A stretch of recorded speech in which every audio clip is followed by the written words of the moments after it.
Why isn't this working? Oh, I know why. I hit the wrong button. Now I did the right button. I think after all this time I get good at it.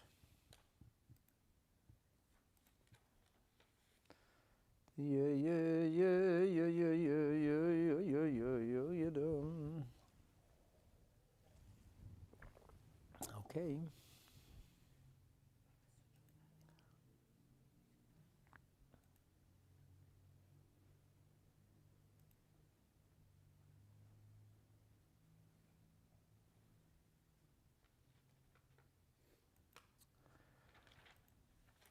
And we are live. Good evening, ladies and gentlemen. This is the first time in 2 years there is an online and in-person audience. This is very exciting. I almost want to say l'chaim or something. All right, so I'll say l'chaim and some hot water. L'chaim. And I'm not discounting you out there. So we'll continue to do things online, and hopefully we'll continue to be in person. Today we are going to learn a fascinating little Mishnah and a lot of Gemara, explaining, elaborating, and clarifying what the Mishnah says. So those of you who here can open your Gemara to Masechet Pesachim, the 10th chapter, which is called Arvei Pesachim. Arvei Pesachim means the evenings of Pesach, because it's on the evening or night of Pesach that we have the privilege of sitting together and fulfilling many mitzvahs of the Torah, including things like telling the story of the Exodus to our children, to our grandchildren. And there's a lot of edible mitzvahs too. So today we are going to focus on the end of the Seder, or at least the end of the edible part, the conclusion of dinner. We're still at the table. After this, there's lots of singing, and there's still a little bit of wine that's drunk, but nothing else is eaten. How do we know? How do we know nothing else is eaten? Look in the good book and you find out. Okay, so it's Kuf Yotes, page 119, side B, and if you're following along in the Art Scroll version, it's 119b2. And you'll see it says Mishnah. We're going to open with a pithy little Mishnah, very short Mishnah. It only has 5 words in it. But this Mishnah with 5 words is filled with information. And you are going to end up right in front of the camera, unless you go to the side. But if you come around this side and you grab yourself a Gemara, you will not appear on candid camera. So I put the Gemaras on the side here. 119, you got the right book? 119b, yeah, it's at the end. B2. 119b2. So we gathered around the table and we recounted all kinds of exciting things. And then we ate. Oh boy, did we eat. We had matzah, and then we had maror, and if that wasn't enough, then we had a matzah maror sandwich. And then we ate. You got to eat. It's only about midnight by now. And then we finish eating, and then we have dessert. And then we go back to some sacred consumption. And that is where our Mishnah picks up. Says the Mishnah, which is going to talk about the conclusion of the meal of the Passover Seder Dinner. However, I must tell you that this Mishnah is not speaking about the Passover Seder Dinner as we enjoy it today, but rather it's talking about the Seder as it used to be experienced in the time of the Beis HaMikdash. And in the time of the Beis HaMikdash, there were some very big differences. First and the second one. And very interestingly, what we're talking about doesn't even necessarily require a Beis HaMikdash. All it requires is a mizbeach, an altar, that's built in the right place, so that we have the right to bring a korban. But that's a subject for another day. The next time that we will eat the Korban Pesach, it will be from a Beis HaMikdash. Of this I am certain. I don't know if it's going to be this year. I hope it's going to be this year. And that's a much more fun Seder because you have steak. There's roast beef at the Seder, right? Or I should say, you're vegetarian. Well, you're going to have to become ois vegetarian when Mashiach comes for one night a year. It's a mitzvah to eat the Korban Pesach. 5 years I've done it, I'm not going to go against it. You'll be surprised when Mashiach comes, the things you're going to do. Sam, you're going to do a lot of amazing things when Mashiach comes. L'chaim. One of them is eat the Korban Pesach. All right. So the Mishnah says like this. Ein Maftirin. Ein Maftirin achar ha-Pesach Afikoman. What does Ein Maftirin mean? What does this mean? So in the 10th chapter of Masechet Pesachim, here, you want to, this is a, no. Saying for Ronnie. Ronnie, page 119. B2. We have in the 10th chapter of Masechet Pesachim the commentary from both Rashi and his grandson Rashbam. And I'm going to share both with you.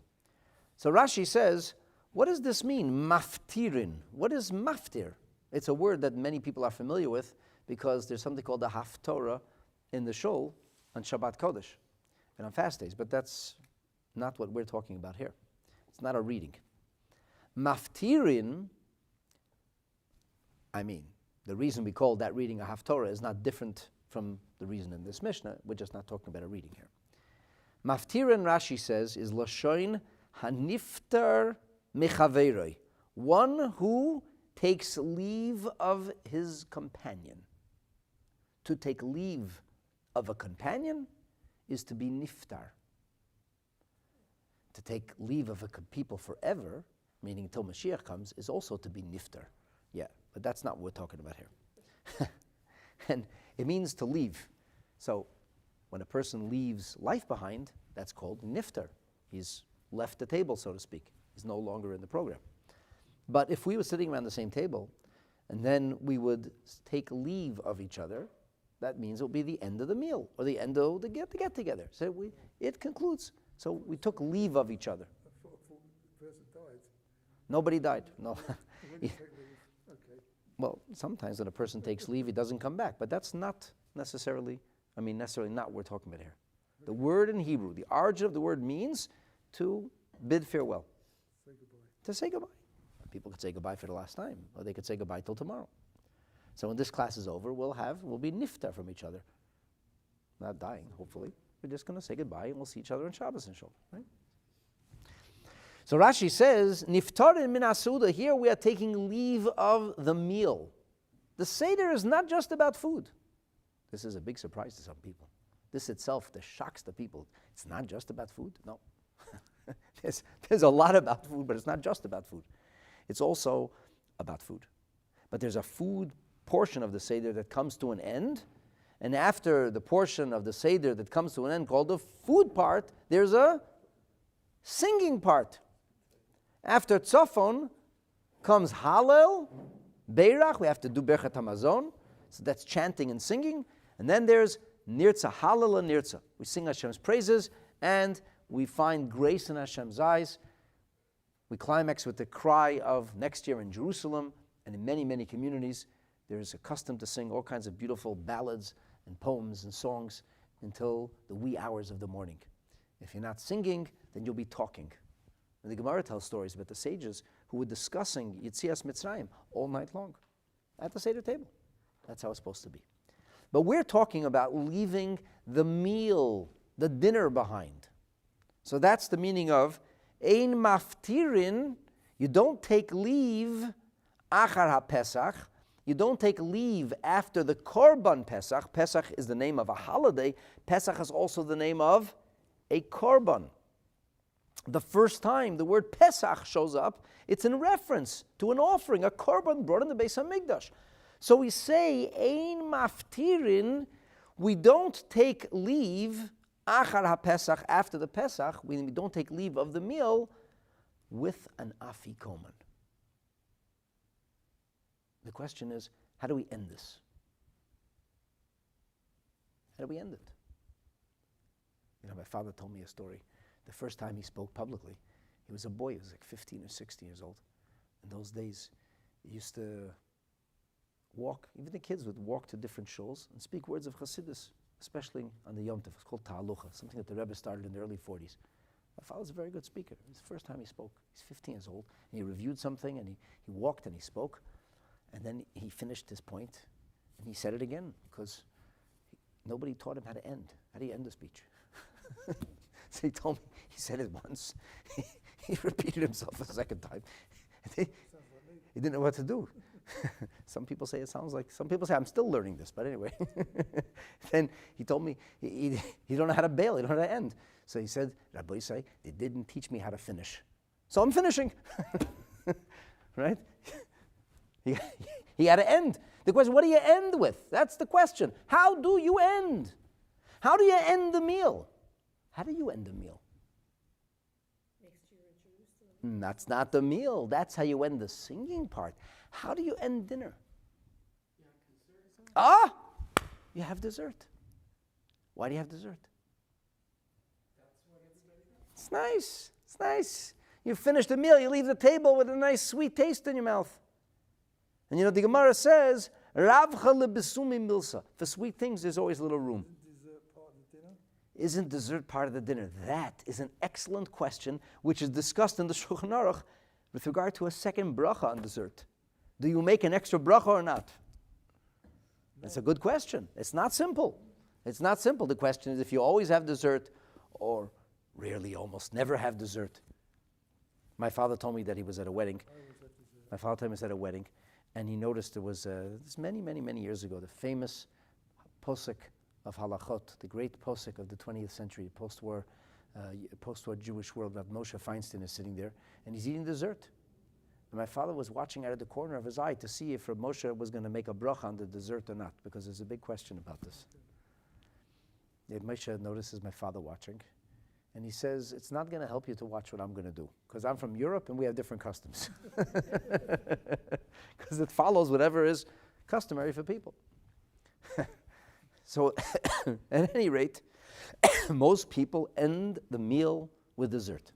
Maybe when you're yourself, maybe not, but if you have a big formal dinner, dessert is served. Comes the Mishnah and says, Ein Maftirin. You don't end things achar ha-Pesach, after the Pesach, with an Afikoman, with dessert. No, not with dessert. No, not with dessert. Why not? You'll find out why not. Huh? You're going to get too fat? Tonight you woke up to worry about a diet? Too full. I just told you, the Gemara says, Rav chele besu milsa. There's always room for something sweet.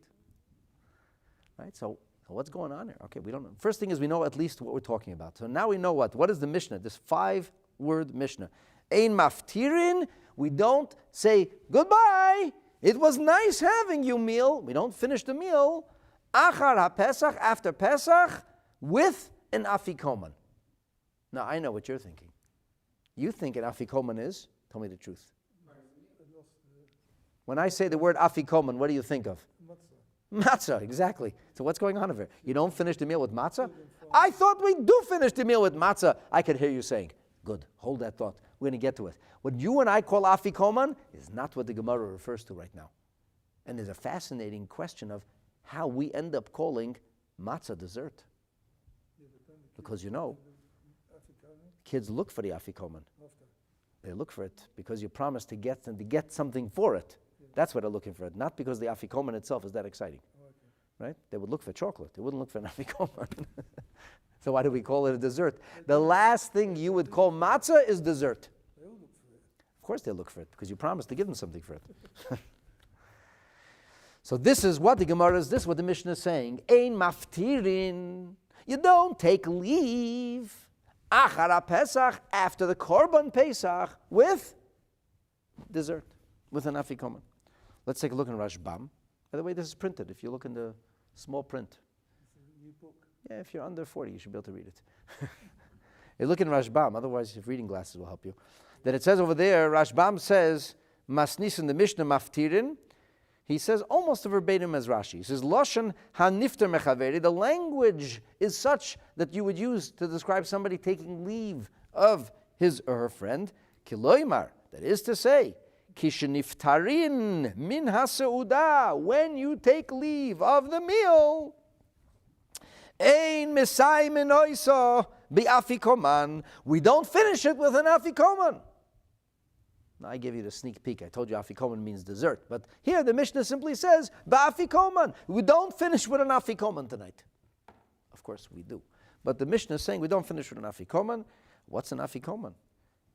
Funny you should ask. Rashbam says, Ubi Gemara mafarish. The Gemara will explain what is an afikoman.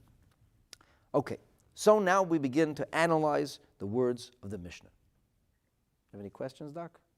Everything's good. Okay. So the Mishnah is now going to come along and analyze the words of this Mishnah that tell us how we don't finish dinner. Doesn't tell us how to finish dinner. It tells us how not to finish dinner. Don't finish dinner with an afikoman. Or don't. So what's an afikoman? Excellent question. What is an afikoman? It's exactly what the Gemara wants to know. I always thought it was a Matzah. Look at you. You're like a Gemara, a walking Gemara. That's exactly the Gemara's question. The first words of the Gemara is, my afikoman. What is the afikoman? Because if I'm not supposed to finish dinner with it, I have to know what it is first. Because maybe by mistake I'll finish dinner with an afikoman because I didn't know what an afikoman is. So please tell us, my afikoman. What is an afikoman? Omar Rav. Rav said. So it must be dessert, is it? Well, we'll see. You hang on to your seatbelt there. Omar Rav, Rav said, it means, now I want to tell you something about the Rav. Rav is one of the greatest sages of all time. He was the leader of an enormous segment of diaspora Jewry in Bavel, in Babylon. This is where the vast, overwhelming majority of the Jewish people lived at the time. There were some Jews in Bavaria. There was even Jews in England, we believe. There were Jews that were living in the Germanic provinces, certainly Jews living in Spain and in Portugal, but these were all smatterings, small communities. The enormous concentration of Jewish people was Babylon, today known as Iraq. It's not a very Jewish place these days, but it used to be very Jewish. And it was so Jewish that the Talmud that we are reading, we're studying now, was compiled where? In Babylon. One of the great leaders in that first century of Jewish life that flourished in Babylon, this is the post-Mishnah era, one of the great leaders is a man whose name is Rav. Now his name may not be Rav actually. There's a dispute if his name is Rav or that was an honorific they gave him. Like somebody in English we say today, well, I don't know in English, in Yiddish, this is the Rav. In English they say rabbi, in Yiddish or in Torah language they say Rav. And the other great leader was Shmuel. It wasn't called Rabbi Shmuel, just called Shmuel, like the prophet. And Rav and Shmuel were in places called Surah and Pumbedisa. These were the two citadels, the two headquarters of Torah study. So our Gemara oftentimes records disputes between Rav, which meant the way they learned the Rav's yeshiva, how Rav taught it, and how Shmuel taught it. And they had divergent traditions. Both are Torah ideas. We have to view the halacha in a particular way. As you'll see, the way we are going to rule the halacha follows the opinion ultimately of Shmuel, not of Rav. Although even Rav is going to get mentioned in the final analysis. So first, Rav's way of teaching this Mishnah. Waz's way of understanding the Mishnah, he said, Amar Rav, this is what the Mishnah is trying to tell us. Shelo ya'akru mechabura lechabura. That you shouldn't go from group to group. What does this mean? Shouldn't go from group to group. What does that mean? So, let's take a look in Rashbam, who explains this in great length. Then I'll read along in the Hebrew, and I will do my best to explain it to you in English. Rav says like this: Achar sha'ochlu ha-Pesach, after the meat of the Korban Pesach is eaten, b'chabura, in a particular group, lo yelchu b'chabura acheret, you shouldn't go to another group, le'echol lo pat, not to eat bread, which refers to matzah obviously, v'lo shum dover, and not anything else. So let me give you some background. One of the interesting halachas about the Korban Pesach is that it has to be eaten in a group. In order for a Korban Pesach to be brought, you need a group. One person can bring a Korban Pesach. There's a beautiful story that's told that after decades of fascinating engineering, it turned out that Erev Pesach was Shabbat. So what's the problem? Well, the problem was nobody knew if you're supposed to bring a Korban Pesach on Shabbat or not. Why didn't they know this? Because they didn't have any books. And everything was reviewed orally. And the great sages of the generation had just passed on. And the Jewish people were somewhat leaderless. Their names were Shmaya and Avtalion. And this was a question that hadn't vexed the Jewish people in decades, if not centuries. In those days, the calendar was dynamic. You'd see a sliver of the moon reappear, go running to the Bezdin, you would give your testimony, and they would declare the new moon. This is because the lunar orbit is 29 and a half days, and less than 12 hours. So what happens is that the lunar orbit doesn't have a perfect 30-day cycle. Some months are going to be 29 days. Some months are going to be 30 days. In today's day and age, we have a calendar that's put into place because we don't have the mitzvah of sanctifying the moon anymore. But once upon a time, this was dynamic. So the way our calendar is arranged today, it's genius upon genius.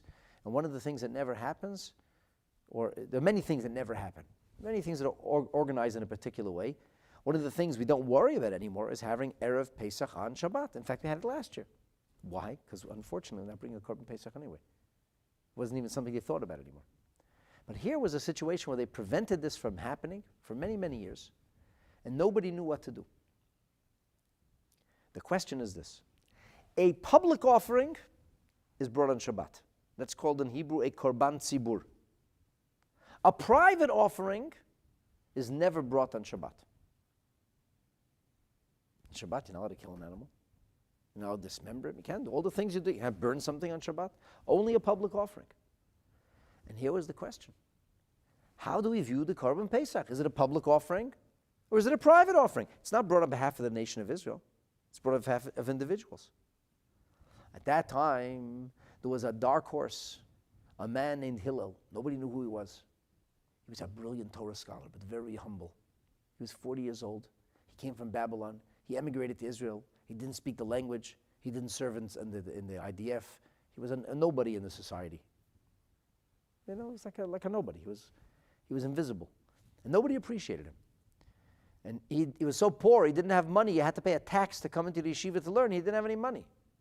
He used to, at night, go up to the skylight and a whole night like this, listening to the Torah study.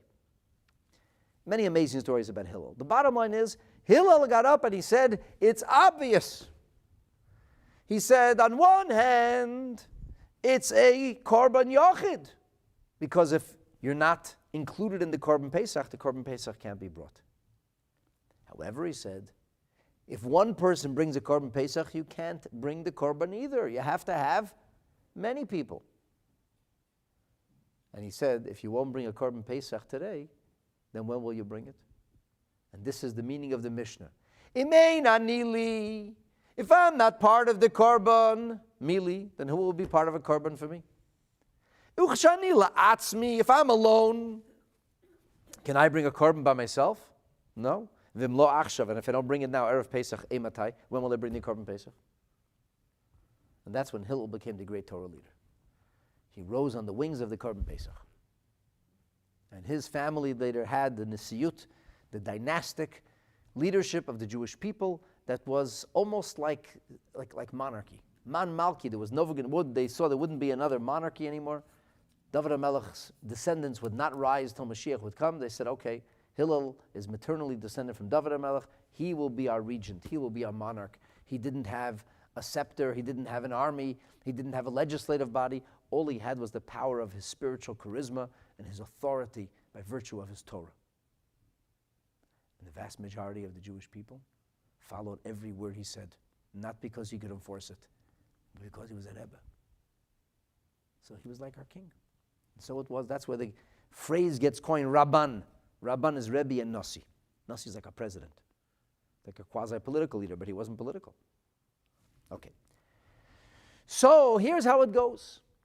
The Korban Pesach needs a group. Everything I said was incidental. I'm just introducing this. It needs a group. And we know that the first Korban Pesach had to be eaten in a house.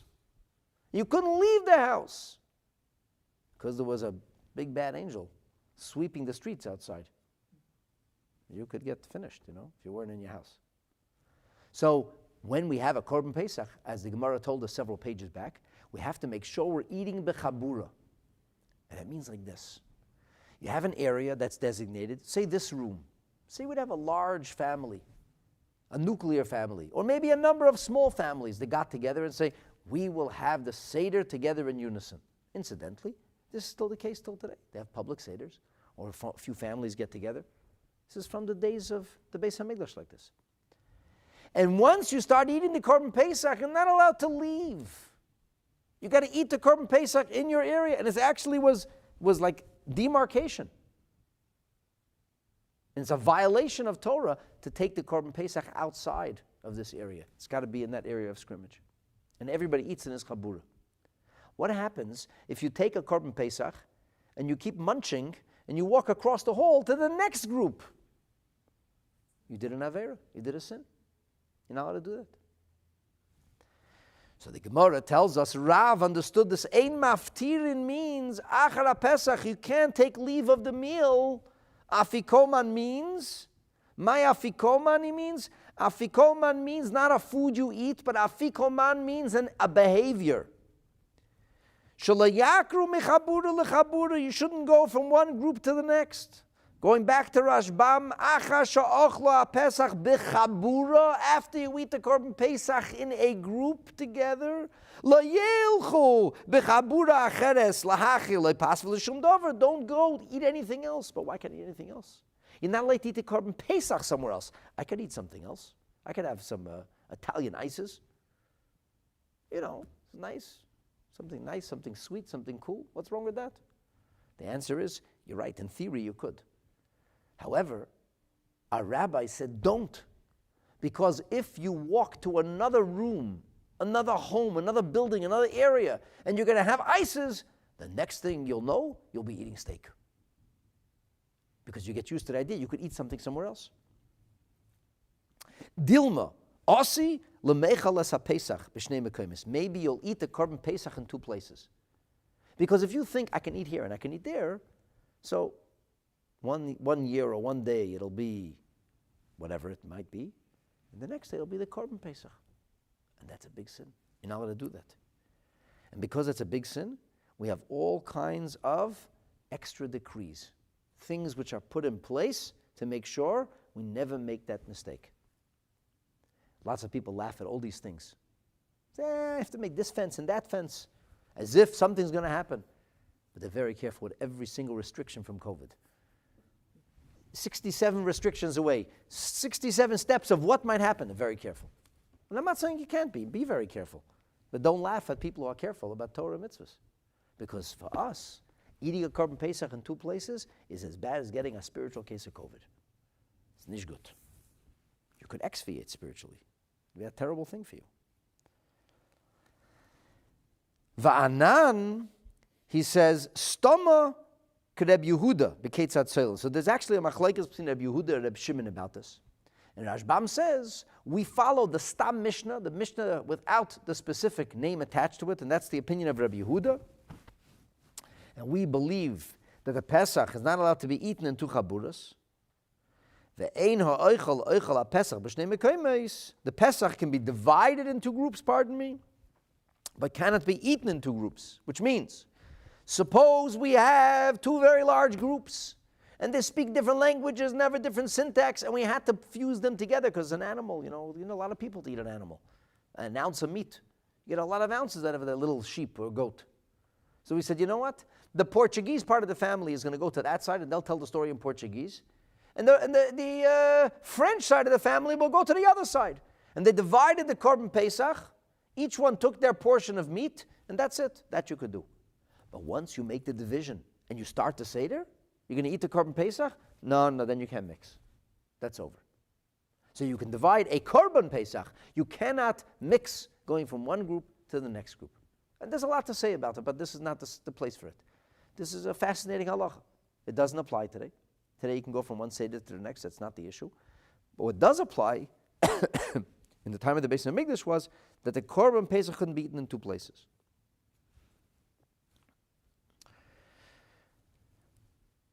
All right, where are we?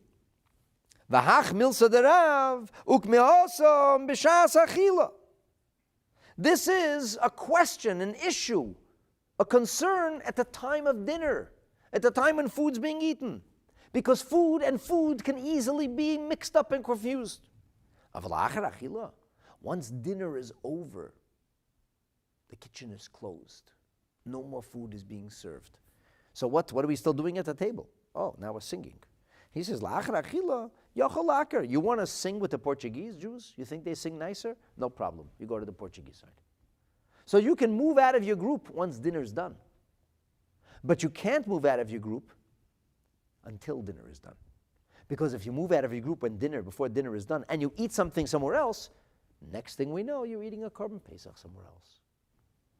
Make sense? It's logical.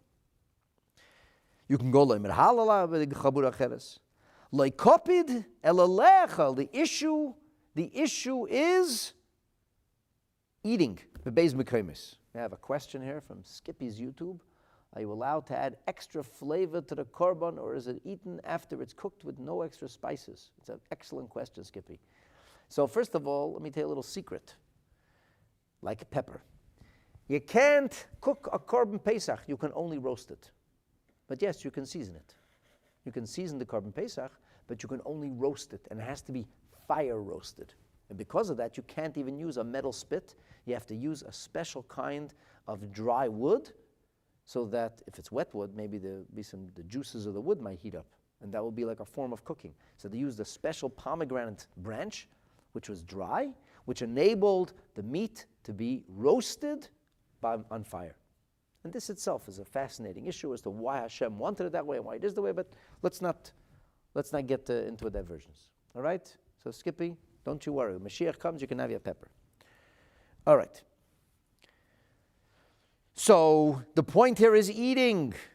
Eating. That's the issue. And therefore, according to Rav, how do we read this Mishnah? The main thing is, Ein Maftirin achar Pesach. You don't, so to speak, take leave after the Pesach with Afikoman. What then is Afikoman? Rashbam now continues to explain.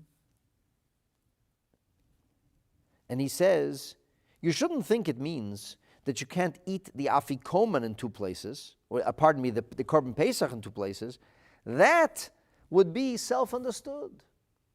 That already says elsewhere. We don't need a Mishnah here to repeat the same thing. The Mishnah tells us you can't eat the Korban Pesach in two places. Our Mishnah tells us that you can't eat anything in two places. On the night of Pesach, dinner is served, and stay right where you are. Ever happened to you? Your mother made you stay at the table because you didn't finish your dinner? No? Happened to me. I don't like my dinner. I want the dessert. Said, you don't get dessert till you finish your dinner.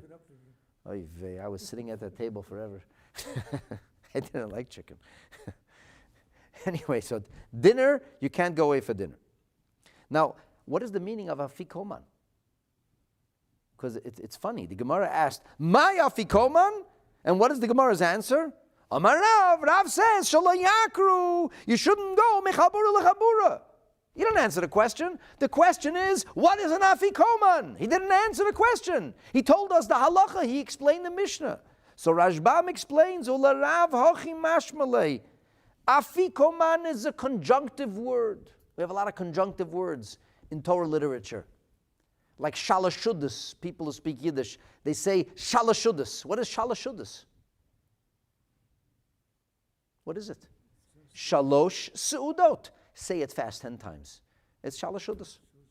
Right? So in Hebrew they say seudash lishit. That's a little harder to mix up. That sounds. But in Yiddish, shalashudus. It's a conjunctive word. There are many words like this. So Afikoman is a conjunctive word of Afiku minaichu. What does Afiku minaichu mean? It means let's go or take our vessels from here, our kelim. How does the article render it in English? He says, Afiku minaichu is take your utensils from here so we can go and eat somewhere else. It's like take your fork with you. Afiku minaichu. Take your stuff. No, you're not allowed to. That's the point. Can't do that. Don't take your eating utensils to the next place. You know, sometimes that you go to these, they tell you take your fork off, take your plate away, and they're going to bring you a new plate, and they put your fork on the side. Or as you're going from place to place, you take your chopsticks along, you know. So afiku minaichu means don't take those with you. Don't take your knife and fork. Don't take the things you use to eat, because you can't use them anymore. You can only use them here. Keep your instruments here. Don't leave with your instruments. So that means afiku minaichu. Afiku minaichu means, again, in English the way he puts it, afiku, take out, and minaichu is the things to eat from here. Afiku minaichu. In the Rashbam's words he says, Hoitziu kelechem mikan. A person might say, let's take our fork and knife, v'lech, v'nechel, v'makam acher, and then we can go eat somewhere else. We wouldn't know. Today we have enough forks and knives, and everything's plastic anyway. But once upon a time, people took their fork and knife. That was your thing. That's what you had to eat with. So when people would move to another place for dinner, they could get food somewhere else. They couldn't get a plate somewhere else. What would they go with? The plate. You know, sometimes you go to those buffet dinners. You can eat all you want, but you got to bring your plate back. They don't give you a new plate. Don't leave the table without your plate. When you go to the buffet, you can't do anything. So he says, the Mishnah then reads, Ein Maftirin. Don't take leave acharav Pesach with your utensils. You want to go to the other place, you think it's more exciting over there? You think he has a better voice than the guy who's leading your Seder? No problem. Leave your fork and knife on the table. That means Afikoman. This is the opinion of Rav. So Rav comes along and says, so they store, Skippy is asking a question, they store the instruments, spoons and fork in the Beis HaMikdash and come back next Yom Tov for them. Not exactly, Skippy. It goes like this. You're not allowed to eat in the Beis HaMikdash unless you're a Kohen and eating something called a Korban Chatas or a Nosham, which is special Kodshei Kodashim, the most severe level of offering. However, you take your Korban out of the Beis HaMikdash, but you must stay in the precinct of the city of Yerushalayim. And there, wherever you are, you have your tent or your home or your area, and you mark it off like a scrimmage, and your fork and knife stays there. Don't leave with your fork and knife. You can leave, not with your fork and knife. Because if you leave with your fork and knife, what might you do? You might eat. And that could be a very dangerous thing. Because once you eat, you end up eating a Korban Pesach. So no utensils. Leave your plate. You can go back to the buffet, but you can't take your plate. What am I going to do then? Exactly. You can sing at the buffet. You can't eat at the buffet. You got it? That's the first approach to this Mishnah. Now, I have to tell you that Rashbam later on, as well as the Rif, says very clear that we follow not the first, but the second approach, the interpretation of Shmuel, not Rav. Now, the truth is, what Rav says is correct. It's correct, it's true. You can't eat the Korban Pesach in two places. But the Mishnah is saying something else. And we will focus on the second or additional interpretation. I don't mean additional as added on to, but the other interpretation, both of which are true, because the Mishnah contains all these ideas, that will be the primary focus of what we're going to learn. What's the second halacha contained? What did Shmuel focus on? V'Shmuel Amar, Shmuel said, the primary thrust and the message of this Mishnah is Kigoin it refers to, and here it uses a funny word which we don't have in our lexicon today. The word is ordiloe. What's an ordiloe? Rashi tells us ordiloe. He says it's kmein upitries. These are two kinds of mushrooms. Mushrooms that grow from the ground and mushrooms that grow sometimes on a tree. I don't know the difference in English. But I know there's a lot of mushrooms in the store. Maybe one's a portobello, maybe one is something else, mushrooms. So he said, I like the mushrooms. That was his dessert. He liked munching on mushrooms. Maybe they were roasted, I don't know, fried. He liked mushrooms. He says, I like mushrooms for dessert. Ice cream wasn't popular in Iraq. But my friend, he said, V'goizelaya la'abba, little Cornish hens. That's what Abba likes. Who's Abba? So Rashbam tells us, Abba, kach shmoi shel Rav. That was Rav's name. Rav's name was Reb Abba. But instead of calling him Reb Abba, they called him Rav. Rabbi. That's what they call him, Rav. It's an honorific. So he said this, it's like the Polish Jews and the Lithuanian Jews have an ongoing war about gefilte fish. The Litvische Yidden do not put sugar in the gefilte fish. It's a venial sin, right? It's very bad if you put sugar in the But the Polish Yidden would never eat gefilte fish without sugar. And then sometimes you had an intermarriage between a Litvische family and a Polish family, and it was terrible. Because what are you going to do about the gefilte fish? Different conventions. Like the Hungarians make very soupy cholent. And the Ukrainians or Russian Jews used to make very dry cholent. My mother grew up with a mother who was from Budapest. She made a soupy cholent. My father didn't like it, so my mother learned from my grandmother how to make a dry cholent. I grew up in a house, my mother's making the dry cholent. We go to visit my Babi Zedek, I'm like, Mommy, what is this? What is Babi serving me? This is soup, this is not cholent. And Bobby says, it's very good for you, eat it, it's cholent. I said, Bobby, this is not cholent, this is soup. So different Jews, different conventions. There was living in Iraq and Bavel, they had different conventions. One ate mushrooms for dessert and the other was eating Cornish hens. I don't eat either for dessert. We eat Italian ices, I don't know. But that doesn't matter actually what it is. Soon we're going to hear of a dessert that's a little closer, a little bit closer to what we're used to.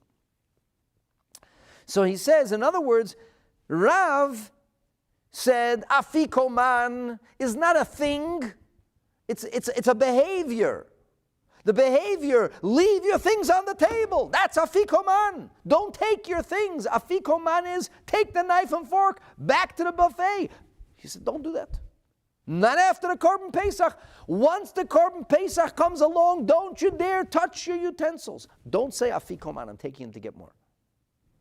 Shmuel says, Afikoman? I'll tell you what Afikoman is. Afikoman is dessert. But apparently the word dessert wasn't popular yet. So he described it. And he knew that not everybody's eating the same dessert. In one part of Babylon, they were doing mushroom dessert. And the other, they were doing like soft Cornish hens or something. Little chicks. Different kind of dessert. It was light, fluffy food, They like to finish off that way. In Hebrew, dessert is called kinuach hasuda. Kinuach hasuda means to wash down the meal. So the Gemara says, Shmuel says, for me it would be ordelayo li, or goizalayo la'abba, for Rav. Now, not everybody agrees that Abba is Rav. In fact, according to Rashi's commentary on Masechet Brachot, it explains that Abba is not the name of Rav, but Shmuel used to call him this honorific. He used to call him father. Like in a different faith system, they call somebody Papa or whatever. He's like to call him, the famous Sephardic holy man of the 20th century was a man whose name was Baba Sali. And what does Baba Sali mean? It means praying father. He was a big Rav, he was a big God, he knew an enormous amount of Torah. But he was famous not for his teachings and not for his halachic rulings. He was famous for his blessings, for his miracles, and for his prayers. So they called him the praying father. So according to Rashi, who says that his name was not Abba, maybe Isi, they say his name was. But he said he would call him Abba. And you know why this is fascinating? Because here you had the two divergent schools of Torah. They were at loggerheads, and they were arguing about just anything. Or just about anything. They had different approaches to every area of Torah. And yet, when Shmuel speaks about his halachic protagonist, how does he speak about him? He calls him Abba, father. Calls him an honorific. Or he calls him by his first name. A friendship, first name. At any rate, this is the story of Afikoman. According to Rav, Afikoman is a description of dessert. So what does the word Afikoman mean then? That's a good question. Let's take a look in Rashbam. So Rashbam says, well, look in Rashi first because it's shorter. He says, Goizolai la Abba l'Rav. Who's Abba Rav? Shahaya Rogil lechel goizolim. He used to eat little chicks. La'achasu dase. And here Rashi tells us, so how is it an Afikoman? The Lashon Afikoman means Hoitziu veheviu mine mesika. Bring out the sweets. Bring out the good stuff. Afiku means bring out. So in Shmuel's view, Afiku, Rav's view, Afiku was take out the knives and forks. Take out the gear. In Shmuel's view, it's not the gear, it's the stuff. It's the merchandise. They would say, bring out the chocolate. Bring out the ice cream. Come on, bring out the good stuff now. You know, like little kids, what are they waiting for? They're waiting for dessert. That's all they want. Little boy said to his father, when is the meal starting? Father said, in 5 minutes. And the boy said, and when is dessert starting? He said, in an hour. When would you like to come? He said, I'll be there in an hour. So Afikoman means bring out the good things. You know, my Zaydi used to, Friday night he had a thing, he would call it the zweite Tisch. That was his shtick. My Zaydi Hecht used to have a thing on Friday night. We were there. After the meal was over, the zweite Tisch came out. The second table. What was the second table? That was before second cup. I bet you they stole it from him, that name. What was it? What does it mean? The second table? The good stuff. And then all the goodies and the sweets would come out. We were kids, we used to look forward not to the first tish, we looked forward to the second tish. Bring out the good stuff. So that means Afikoman. Man is an acronym for, or a conjunction of, mine metika, sweet things. Sweet things. You know, it's like Hamantaschen. This notion that it's called Haman's pockets, or Haman's ears, or Haman's hat is baloney. I'm sorry to demolish this myth that they're trying a lot. It never happened. How do we know what hat Haman wore? You know what shoes he wore? If he gets stuck on his hat, you have to eat his hat. I don't know. We know because we know because the Megillah tells us, but it doesn't tell us what his hat looked like. Where does such a thing come from? So actually, the real tradition is montaschen. Mon is poppy seeds. Poppy seeds are not so sweet, but you know you can make them sweet. You can make them, and our bubbies know how to make good hamantaschen, good montaschen. But little kids thought Haman became a thing. It became a thing, hamantaschen. But they thought, montaschen. This must be what it is. So the mon is talking about the sweet stuff. And then from sweetened poppy seeds, all of a sudden it became prunes, and it became jam, and all kinds of other things. Every year today they invent a new kind of hamantash. So they have sushi hamantashen already. All kinds of what can you put inside the dough, right? So that's the good stuff. Afikoman means then, bring out the sweet stuff. And that's what they used to call dinner, or dessert. That's what it was called. Dessert was called the good stuff. Bring it out. How would you read the Mishnah then? Ein Maftirin, you don't take leave. Achar Pesach, don't take leave of the meal after the Korban Pesach with what? With an Afikoman, with bring out the good stuff, with dessert. So don't eat after the Afikoman, after the Pesach, pardon me. I keep getting mixed up. We call it Afikoman today. We'll talk about that soon. Don't eat after the Korban Pesach. Now, the Gemara will introduce us to a dessert that's a little more familiar. Back in Israel, they ate normal desserts. Rabbi Yochanan was living in Israel when Rav and Shmuel were living in Bavel, or a little before. Rabbi Yochanan Amar, Kegoin Tumorim are figs, Kuloyos are nuts, and or sweetened, Kuloyos are like roasted grain, what we call in English today granola, honey sweetened granola, and egoism and nuts, and maybe they were glazed with something sweet too. This is the kind of dessert we're familiar with. This we know. Even today, a lot of desserts are actually nuts, but they're glazed with something. They put something on top of it. They tell the story. I'm not going to believe it. Whatever. It's too ridiculous. So anyway, the point is, this is like recognizable dessert already. The sweetened granola, the nuts, or the sweet fruit, the dried fruit. The Gemara now says, Tanya Kavasei de Rabbi Yochanan. We learned something which sounds very much along the lines of what Rabbi Yochanan said.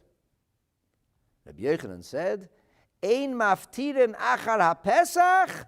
Don't take leave of the meal after the Korban Pesach. What does that mean? Don't take leave of it. Kegoin, that means, for example, Kegoin, tumorim kloyes vegoizim, like figs, nice, succulent, dried figs, sweet figs, kloyes, these roasted grain that becomes sweetened, and egoizim and nuts. So there you have it. You don't take leave of the meal eating something else. Now comes the big question. It's hot, cold. So the big question now is, does this apply only to the Korban Pesach, or does it apply to the matzah that we eat at the end of the Seder meal? It's a very interesting question. And the Gemara is going to discuss precisely this question now.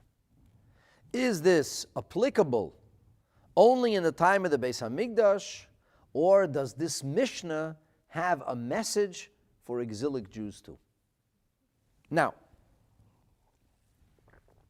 according to the opinion of Rav, it's self-understood that this Mishnah is talking about the Beis HaMikdash, because it's about eating a Korban Pesach. So that's not a question. The question is, according to Shmuel, is the Mishnah talking only about the Korban Pesach, or is the Mishnah actually talking about the matzah that we eat at the end of the Seder as well? Which, by the way, we call Afikoman. Why do we call it Afikoman? It's a funny thing. We eat the Afikoman at the end of the Seder. Everybody knows that. The Mishnah says, don't eat the Afikoman. Don't have an Afikoman after the Seder, after the Pesach. And what do?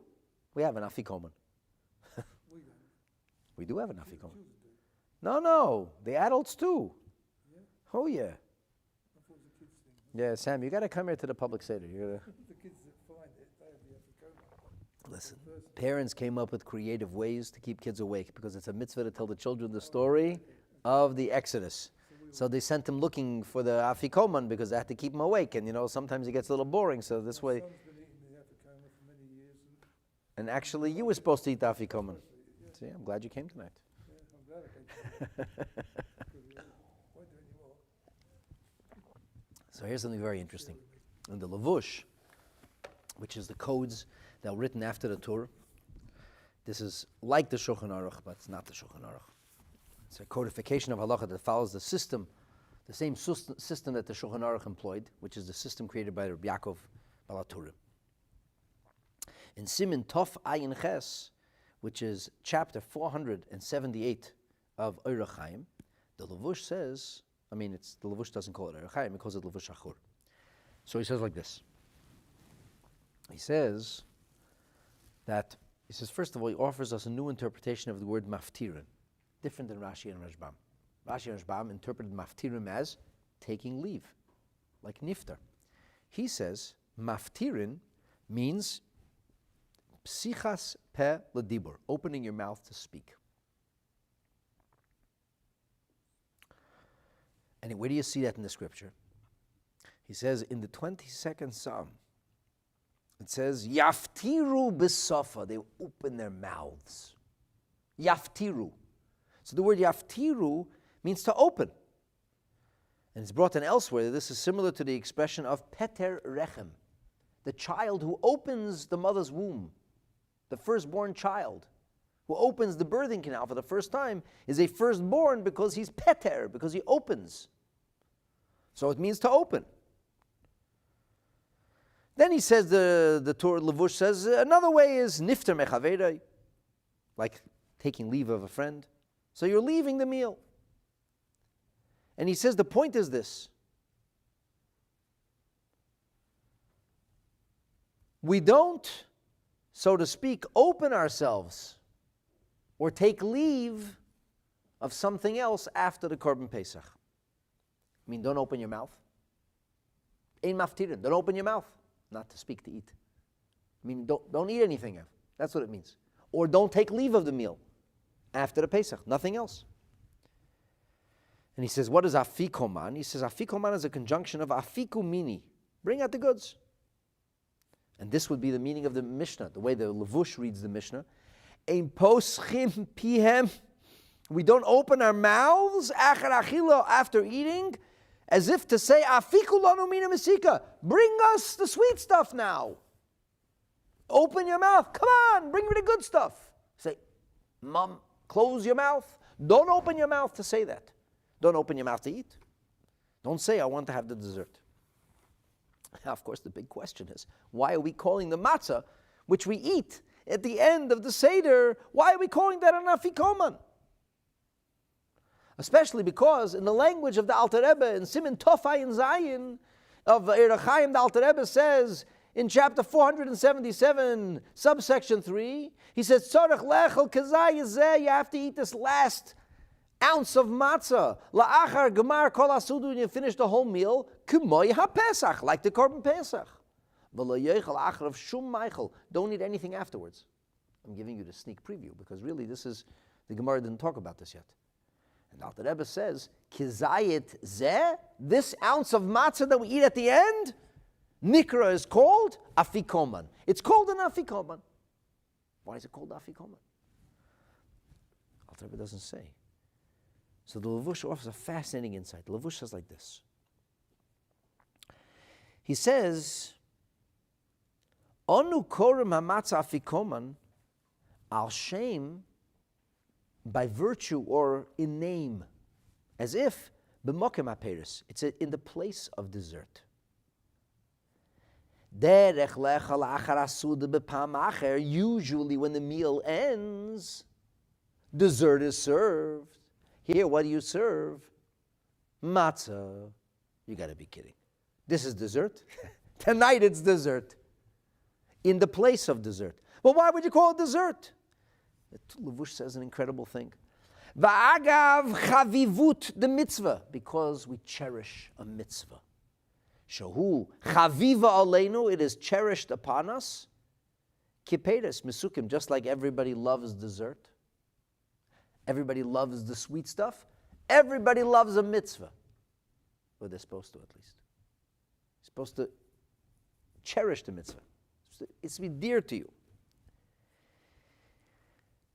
You're supposed to say to your children, Afikulanu mini mesika, bring the good stuff. On the night of Pesach, what's the good stuff? On the night of Pesach, it's matzah. It's like the sweet stuff. Ahu ha-matzah shemesuka aleinu mitzvasa. its mitzvah is sweet to us. Nobody in his or her right mind thinks that matzah is sweet. But it's like sweet. We cherish the ability to eat matzah. And Rachmana litzlan, when a yid sits at a table of a seder, it doesn't have matzah. It's a very bitter night. Huh? I'm sorry, you're from England. You don't like it. When a Jew sits at a table, Rachmana litzlan, he wouldn't have matzah, it would be a terrible night. And if it has matzah, it would be the sweetest thing in the world. That's the point. So we call matzah Afikoman, which is kind of oxymoronic, because the Mishnah comes along and says, so don't eat an Afikoman. So what do? We eat Afikoman. It's the exact opposite. But because that was the verbiage. So that's what we got called. Anyway, so I gave you a little sneak preview, but the Gemara now deals with exactly this question. Does the same thing apply to the matzah as well? Amar Rav Yehuda, Amar Shmuel. Rav Yehuda said that Shmuel said, not only do we read the Mishnah in Maftirin achara Pesach, after the Korban Pesach, but furthermore, ein Maftirin achar matzah Afikoman. We don't have dessert after matzah. After the matzah of Afikoman. Why not? Why don't we have dessert after the matzah Afikoman? Here it gets very, very interesting. There's a whole discussion here. The question is it only a halacha that applies to the concept of Korban Pesach? Or is it a concept that applies to whatever is eaten at the end as a mitzvah? So the Tosfos on the next page says that you have to know that the reason that we don't eat anything after the Korban Pesach is because the Korban Pesach has to be nechal al hasoiva. You have to eat it when you're in a state of satiation. Why? So we're going to have an interesting discussion in Tosfos, because when it comes to eating kodshim, eating things which are Beis Hamikdash oriented, we're not supposed to eat it ravenously, hungry when anything tastes good. You're supposed to eat it like a royal, like greatness, slowly. You enjoy it. You're not eating because you have to, eating because you want to. There's a big difference. A poor person eats because he's starving, he has to. The rich person eats because he wants to. So, therefore, we shouldn't eat the Korban Pesach, but that doesn't apply to matzah. What does that have to do with matzah? Another reason that's brought down in the Yerushalmi is that you're not allowed to break the bones of the Korban Pesach. But if you're very hungry, you start to chew on the bones, try to get some marrow. You're very hungry. You might come to break the bones. But if you're not very hungry, you're not gonna do anything you shouldn't do. You'll nibble gently. Because of this, we want you to have eaten your fill. No eating later on. You finished eating everything, now you can have some, what we call Korban Pesach. This doesn't apply to matzah. So the Tosfos says that the reason is we're seeking to have an aftertaste of a mitzvah that remains with us. Tosfos is found on the next page in Daf Kuf Chaf. He says, Sfira leiket elasavar de beinan sheyehei tam matzah upesach befiv. What should remain in your mouth? What should you savor? What should linger on? The taste of matzah. Ideally, the taste of Korban Pesach. If it can't be the taste of Korban Pesach, at least it'll be the taste of matzah, taste of a mitzvah. The Rambam says something very similar. The Rambam describes the Seder dinner in the 8th chapter of Hilchos Chametz U'Matzah. In Halacha Tes, he says, Nimshach b'seuda, you eat, v'oichel kol mashu reitzalechel, eat and drink. Knock yourself out, as they say. Whatever you want. Uba'acharoina, and at the end, then you eat the meat of the Korban Pesach, even just an ounce. Ve'eini toyam acharav kalal. You're not allowed to taste anything afterwards. The Rambam doesn't say you're not allowed to eat, he says you're not allowed to taste. The Rambam focuses on taste. And later on it's even clearer. Ubizman hazeh, and in today's day and age, where we unfortunately, so far at least, haven't had the Korban Pesach, oichel kezayis matzah, you eat an ounce of matzah, the einoi toyem achareha klum, we don't taste anything afterwards. He wouldn't, if you asked the Rambam, he would say, don't take a Listerine strip. Don't taste anything afterwards. What's the taste in your mouth? Matzah. Which now it makes sense. It would have been a Korban Pesach, which is the climax of the holiest food that a Jew can eat once a year, is the Korban Pesach. In today's day and age, we don't have a Pesach Mikdash, we don't have Korbanot. What's the holiest thing a person can eat today? Matzah. So you want that taste to linger on. So this is the Rambam's opinion, this is the Tosfos' opinion, but the Alter Rebbe says a very interesting thing. In the same Halacha Gimel, the Alter Rebbe says that this matzah that's eaten afterwards, at the end of the Seder, he says, don't eat anything after. It doesn't say don't taste anything, it says don't eat anything like after a Pesach.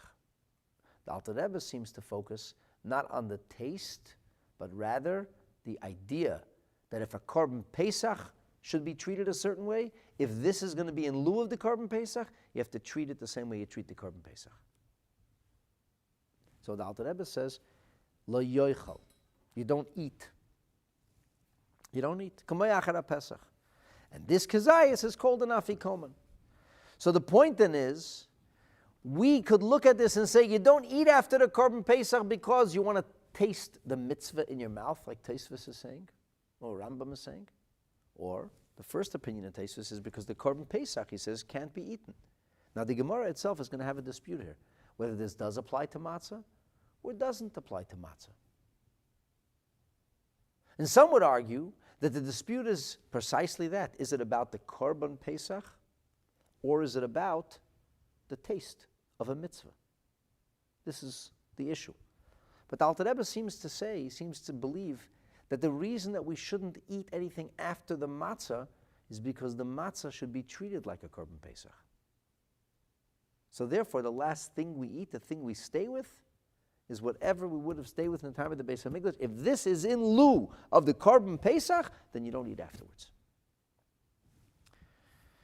And it's interesting because, I was thinking that this idea of a lingering taste, a taste that stays on, it's almost like it's a mitzvah to taste the matzah. It's a mitzvah to experience all the different elements of the story, of the narrative on the night of Pesach, through taste, through smell, through touch, through song. There's a guy named Howard Gardner. He wrote something called the 7 Keys. He came up with this idea that early childhood has to impart lessons in seven keys.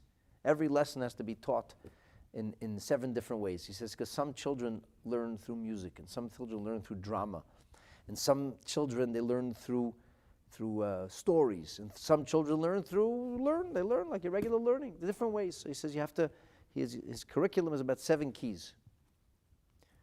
So my wife was running the school, she created an 8th key. She said there's always a spiritual key. It has to be a Yiddishkeit. The lesson has to be taught in Yiddishkeit form also. So teach the lesson in song and this and that, and a mitzvah, and connect it to a mitzvah always. That was the way she created the curriculum. Anyway, the bottom line I'm trying to make is this. Howard Gardner's idea is a very good idea. It's possible that it doesn't only apply for little children. It's possible that it wouldn't be a bad idea if we did it for adults too, but for sure for children it applies. Because when we get older, we learn how to learn. We learn how to, you have no choice, you got to learn. So the Howard Gardner is not the originator of this idea. Who originates this idea? The Chachamim, the sages. The sages. They created a multimedia experience. You taste bitter herbs. You feel the dry matzah. You taste the sweet wine. The children touch things. They see things. They sing songs. In many houses, they role play. The Galiciana Yidden from southern Poland and the Jews who live in Yemen, in Sana'a, in Yemen, have the same custom. Don't ask me how it ends up being Galatian in Yemen. What's the custom? That the leader of the Seder puts a little matzah on his back, and he goes out of the house and he knocks on the door. And the children say, who's there? It's like, knock, knock. Who's there? And he says, Ayid, a Jew. Where is a Jew coming from? He said, a Jew is coming from Mitzrayim. And then whoever's leading the Seder walks in and he role plays like that. I know because my mother told me that's what her father used to do. That was the Galatian minhag. That was what they did. And then I read later, I got hold of it, that was the custom in Sana'a, in Yemen. I'm like, wow, like from Galicia to Yemen. But it's a custom. So you see that the sages wanted everything to be played out in a variety of ways. Why? Because it's so important to impart the lesson. And here it seems that not only is it important to impart the lesson in multimedia ways, but you leave the Seder table, you still have the taste of a mitzvah. Now, it could be, this is a very technical thing. It's not about the taste, it's about the technicality of a korban.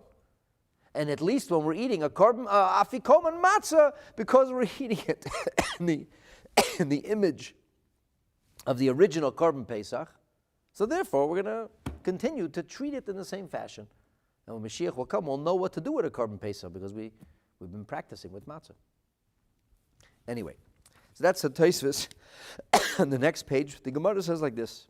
The Gemara says, it seems that the same applies to matzah. Frag the Gemara asks, Tanan, we learned in a Mishnah, this is our little Mishnah, Ein Maftirin, Achara Pesach Afikoman. The Mishnah says you don't eat after the Pesach, the Korban. Says the Gemara, Achara Pesach, Hu delay achal. After meat, you don't eat. I mean, Korban Pesach meat. But lachar matzah, maftirin. You can bid the meal farewell or open your mouth and say, bring it the good stuff. You can do that. Because the Mishnah says only Korban Pesach. And the Mishnah was redacted long after the Beis HaMikdash was already destroyed. So the Gemara says that's not a proof. Because the Mishnah could be understood in saying, Loi mi boi.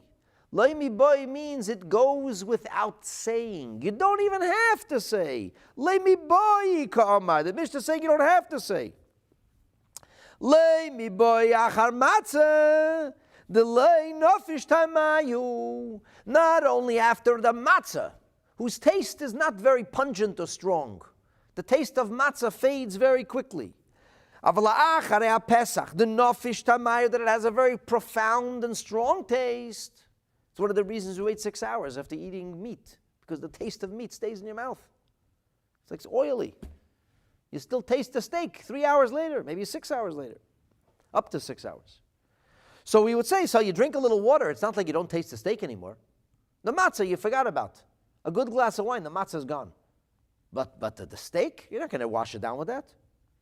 And that's exactly what the Mishnah says. Not only after a matzah you can't eat, even after a Korban Pesach you don't eat. You would think, Lachar Pesach, the Nofish Tamayo, after a Korban Pesach that has such a powerful taste, Le Matzi, over Le Matzi over that it cannot take the taste away, and as such it can't take the taste away. So why would it be a problem? Less lamba, we shouldn't have to worry about it. Kamash Malon, the Mishnah is teaching us, not that you can eat after the matzah, but you can't eat after the Korban Pesach. Even after the Korban Pesach, you can't eat anything. Even after the Korban Pesach. The matzah, for sure you can't. Why? You don't want to lose the taste. You don't want to lose the taste. Matzah tastes good with jam, not on Pesach night. No, because we don't want to take away the taste of the matzah. Huh? You can have matzah with jam at a different time, but not on the night of the Seder. You said I can't have it at all. I said you can't have it. Did you say Pesach? I said you can't have jam on your matzah on Pesach? No, you said I can't have matzahs. You can't have matzah, you can have matzah. The only time you can't have matzah is between Purim and Pesach. So I've been eating matzahs for all this time after what you told me. You said I can't have matzahs at Pesach. Sam, what did I tell you? You said the only time you can have matzah No, a Pesach. I said to you, you can't eat matzah until it gets dark. That's what I told you. I said, don't eat matzah before until it gets dark at night. So I can't eat matzah. Not now, you can't. This is the time of the year we don't eat matzah. I'm still confused. Don't be confused. On the night of Pesach, you make sure you eat a kazayas, an ounce of matzah after it's dark. I can eat during the day? Yeah, on Pesach, no problem. No, not on Pesach. Today? Any day. Not this month. Any day but this month. 11 months a year you can eat matzah. Okay. Not between Purim and Pesach. That's our custom, yeah. Okay. The Gemara now says, Messiah lay, I'll bring a proof to him. And now we're going to bring a proof to the words of Shmuel that the idea of not eating after does not only apply to the Pesach, but also to the matzah. And this is because like this.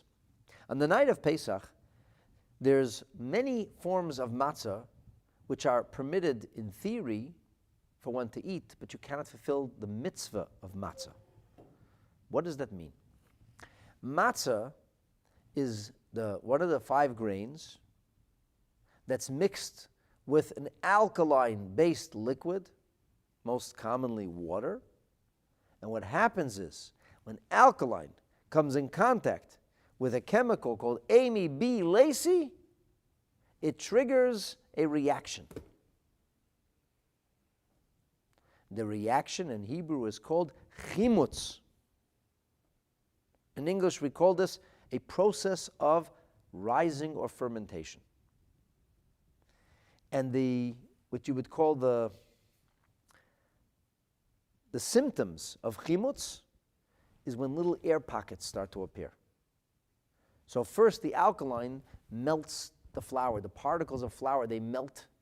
They meld, they become one with the alkaline, and it creates something called dough. But dough is not chametz.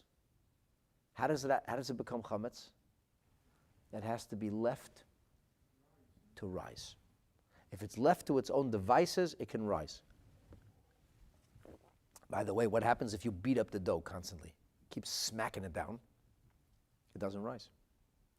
You keep impeding the process. When the Jewish people were leaving Mitzrayim, they were beating the dough. They were so afraid that it shouldn't turn into matzah. And then miraculously, it was matzah. We say it like the sun baked it. There is a possibility of this happening in less than 18 minutes if you use hot water. But as a rule, if the water is cool water, it can't happen in less than 18 minutes. So what do we do before 18 minutes elapses? We make a shidduch. We introduce the water to the matzah. They have a fantastic relationship.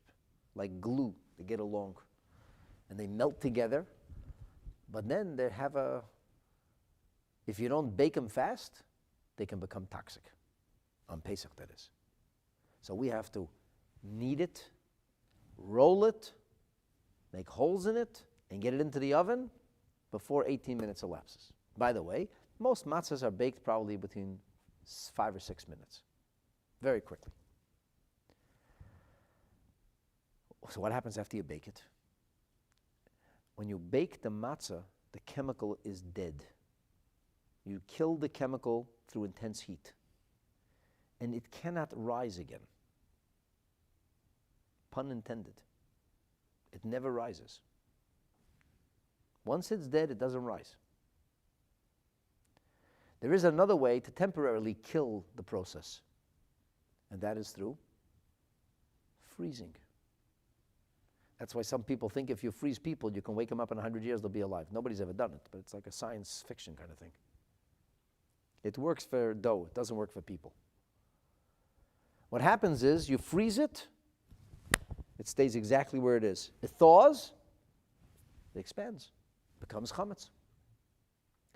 So in theory, today you could have dough, flash freeze it, put it away, and it's not chametz. In theory. Nobody does this, but in theory it could be done. Why am I sharing this with you? Because matzah does not necessarily have to look like the matzah you're used to seeing. If you were to take flour and water and bake it or cook it an intense heat very quickly, without letting time go by, what would it be? A cracker. What else could it be? A donut. A spongy donut. What we call in Hebrew sufganiyot. What they eat on Pesach. Do you ever make sufganiyot? It's a lot of fun. You should try it one day, one Hanukkah. You take the dough and you throw it into boiling hot oil. Don't stand too close. What happens to the dough when you throw it into boiling hot oil? It expands very quickly, but that's it. It's dead. Now, the sufganiyot that we eat, they're chametz. They taste really good. You have to wait if you want to have a proper sufganiyah.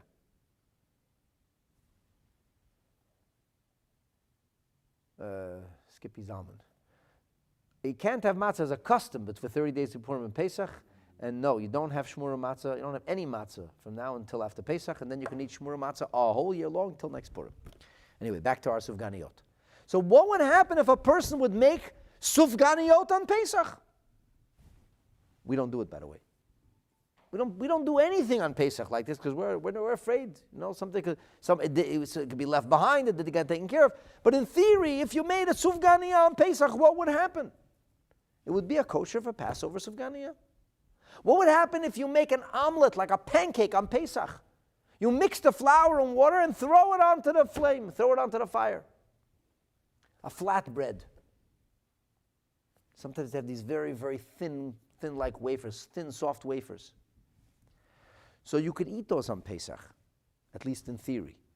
But you can't fulfill the mitzvah of matzah on the night of Pesach with those things. Why? Because it says, lechem oni, poor bread, and poor bread, excuse me, has to have two qualities. So the Gemara says, we have a Braisa. This is actually a Tosefta. It's found in the second chapter of the Tosefta. This is the Mishnah genre codicil of Masechet Pesachim. In the 13th entry, it says like this. Hasufganin. What are sufganin? I'll give you one guess. What do you think sufganin are? Sufganiyot. Yeah. Sufganin. Sponge cake. Spongy matzah. Va'aduv shonim. So spongy matzah is not really called lechem. It's a donut. A donut is not bread. Nobody makes donut sandwiches. It's not sandwich. It's not bread. And what about duvshoniyot? Duvshoniyin are flour that is so sweetened with oil and honey that you could call it bread, but it's very rich bread. What did Maria Antoinette say? They don't have bread? Let them eat cake. You never heard that? She's a crazy lady. Let them eat cake. In other words, they were so poor, they don't have bread. No bread, eat cake. This is like cake. It's rich man's bread. How could you eat honey sweetened matzah on the night of Pesach? That's not poor man's bread. What do you think, that the Jewish people left Mitzrayim with honey glazed matzah? No, of course not. So it may be bread, but it's not oni, it's not poor man. And then there's iskritin. Iskritin is like a very, very thin wafer-like, a thin wafer. Like a pancake, very, very thin. It's made like from you take like a doughy mixture, but with like a liquid dough, and you pour it in a frying pan, and it comes out like this, very, very thin, like lakshan. So you can't fulfill the mitzvah. So the Mishnah says, "Adam memala kreisim mehen." You can fill yourself up on them, eat as much as you want. Ubavad, but the main thing is, sheyechol kezayis matzah ba'acharoino. You must eat a kezayis of matzah at the end. So now we turn the page, onto page Kufchof. Say, aha! You have to eat a kezayis matzah on the end. But berishoina, in the beginning of the meal, loy. Don't eat the kosher matzah, so to speak. The kosher matzah has to be eaten only at the end, like Shmuel. So the Gemara says this is not a proof. Maybe loy mi boyle kamer. The Gemara said not only this. What the Gemara meant to say is, if you ate the matzah in the beginning, you certainly ate it with an appetite because you were hungry. However, if you can eat it at the end, and you ate all kinds of sufganiot, the kid comes to the Pesach Hanukkah party, and he eats like 3 dozen sufganiot. You feel sick to his stomach. You eat sufganiot, you're not going to have room. Maybe you're going to eat after you're stuffed. It's not even called eating. It's not halachic eating. It's stuffing yourself like a goose. It's not normal. So you say, maybe we're afraid that people, it's kamash malan. No, you can eat the matzah at the end as well. In other words, the Gemara says, this proof is not a proof. We can understand the Tosefta in both ways. But the bottom line is this. We may not have a second proof, but we have a clear ruling. The ruling says that which applies to the concept of the Korban Pesach applies to the concept of the matzah that's eaten at the end as well. And that, my dear friends, is a nice little snippet from the Gemara in Masechet Pesachim that speaks about the aftertaste of the matzahs and the Korban Pesach, gives you a little bit of a deeper understanding as to what's going on and how we are supposed to conclude our meal on Pesach night. May Hashem help us that we be zoicha, that this year we fulfill this Mishnah and halacha not with matzah, but in Mirza Hashem with the Korban Pesach, as Mashiach will come long before Pesach will actually arrive. B'mheira u'b'yameinu amen. Thank you for joining in person. It's a machaya to speak to people instead of to the walls for the first time in 2 years. And thank you for joining online. If I wasn't looking at the camera the whole time, it was people to look at, It's tempting. Anyway, but we're going to continue the online as well. And if you aren't yet, please subscribe. youtube.com/Rabbi Mendel Kaplan. I look forward to seeing you back. Have a beautiful evening. Sei gesund. Good Shabbos.